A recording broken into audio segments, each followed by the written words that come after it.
folks. This is Micah Dodson with Thrive Church Planting, and I've got my friend Bryan Halferty here with us today. Thanks, Bryan, for joining us. Tell us a little bit about who you are and the church that you lead, Bryan. Yeah, so I lead a church called Anchor Church in Tacoma, Washington. We launched in 2018, and it's been a fun journey. Been growing our teams and our community ever since. So Bryan, it's probably no news to all of us that are watching this video. The COVID crisis has hit us all hard, and in particular, those that are leading churches. How has this impacted Anchor Church? Yeah, it seems like we've gone through three kind of organizational restructures in the last 3 weeks. So we're a normal Sunday gathering, midweek group, life groups, we call them anchor groups.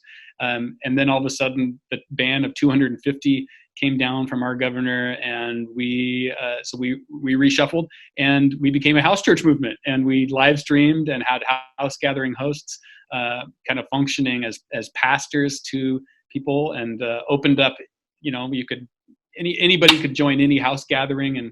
And then Sunday afternoon, the news came that there's probably another announcement shrinking that gathering size. And so we are live streaming and pivoted all of our energy now currently to really serving our city as best we can in this moment. So it's affected us dramatically. That's not even to say, family members of church, people that have been actually affected by the actual disease, but yeah, it's affected us. Wow. And thinking about that, I'm just kind of trying to capture all the different movements you talked about. As a church, you described that you're a group of imperfect Jesus followers that are living for the good of your city and the world. And I hear that coming out in these pivots. Yeah. And so Sunday morning, prior to all this, you guys are gathering, and you've got 3 services. Is that right? Yeah, we have three gatherings, and so we had just launched. It was like probably a month into 3 gatherings. Wow. And then you make this pivot to house churches, and how many of those did you have up and rolling? Yeah, so we had about 17 or 18, if you count some of the ones that were unlisted, but we knew they were happening. Okay. And now the emphasis is really on living for the good of your city, while at the same time maintaining that online presence. What have you been doing that's gaining traction and expressing compassion and mercy to your city? Yeah, so 3 things that we've been doing, and we're trying to do a few things well. It's kind of as the principle goes. So we're calling them drive-through dinners on Wednesdays, where a person in our church has a catering business and sees it as a ministry. She's making meals with a few other people, and people can drive through and pick them up. We had like 60 families pick up meals this past Wednesday. Wow. And then also we have an errand delivery ministry where we're doing delivering errands to people that are shut in or quarantine themselves or what have you. And then also we're making care packages for medical workers, not just in Anchor, but really just in the community, just to bless them, encourage them. So that's so cool. I was reading an article earlier this week, and it was talking about the changes or the shifts that we're experiencing culturally. And one of the points of inflection that it's describing is that we're seeing a new kind of patriotism that may emerge, which recognizes medical staff as the heroes of the war that's being fought. And I love that you guys are looking for creative ways to care for them. Yeah. Tell me about the process. How did you get these ideas? You talked about 3 different ways that you're impacting your city. Well, the cool thing is that we didn't have a staff meeting where we were all brainstorming, these are going to be the ideas. In fact, before we had that staff meeting, because we did, before we had that staff meeting, 3 people from our community had come up to us with ideas. So all of those 3 ideas did not come from staff members. They originally came from just people in our community that were concerned, that were offering up a thought, and we took it and run with it. So we're really,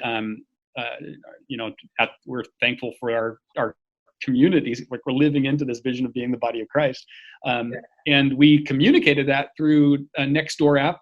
Contrary to popular belief, it's not just a resource for people to gossip about their neighbors, but you can do a lot of good in creating opportunities and awareness. So it was trending on Nextdoor, this kind of errand delivery, dinner drive-through thing, which is cool because all these venues, the body of Christ, not even if somebody doesn't take advantage of that, they're seeing the church is mobilizing for something good, right? Which is like a form of kind of pre-evangelism, you could say.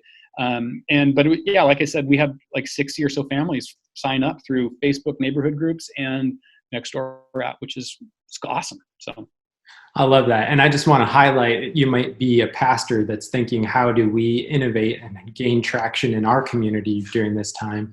And just that principle that Bryan's describing, it's about us equipping the saints and empowering the saints. Another way to say that is it's about us finding those innovative ideas in our church, in the hearts and minds of these people, and then equipping and releasing them and supporting them to do these things. And absolutely. I love that. I was listening to a podcast by Mark Sayers, it's the Rebuilders podcast, and he's talking about what is needed from church leaders in today's day and age. And inspiration is one of the things that he's talking about during this crisis. They need inspiration, and they need people that will equip them to do the work that God's calling them to do. And I just appreciate your time, Bryan. Thanks so much for sharing about what God is doing in and through you guys. I think one of the things I was most excited about is you said you were continuing to help support your local coffee shop, and you were offering free coffee. So I think I'm going to make the 3-hour drive for pounds of coffee.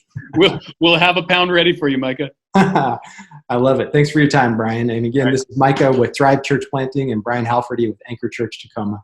Have a great day. Yeah.